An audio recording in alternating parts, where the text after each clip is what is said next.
काल होती अंगारकी संकष्टी चतुर्थी, त्यासाठी मी इथं मोदक बनवत होते.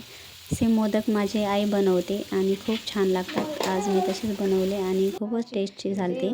आता इथे आरती सुरू होती आणि आरतीच्या वेळेस माझा दादूच आरती घेतो, दुसऱ्याकडे ताटच देत नाही. तर इथं आरती झाल्यानंतर तो त्याच्या पप्पाला आरती पण देतो. आरती झाल्यानंतर 5 मिनटं तर ह्या दोघांचं असंच चालतं, एकमेकांना आरती द्यायची. तर ते त्यांचं सुरूच असतं. आरती झाल्यानंतर इथे मला चंद्राची पूजा करायची होती, त्यामुळे मी बाहेर गेले.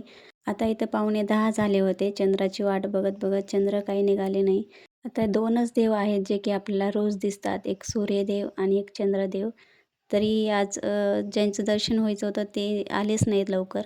आणि मग इथं नवरोबाला उपवास होता, ते म्हटले चल घे पूजा करून, मला भूक लागली. स्वयंपाक झाला होता, पण इथं गोड पदार्थ काहीच बनवला नाही. त्यामुळं मग मी इथं गाजराचा हलवा बनवायला घेतला.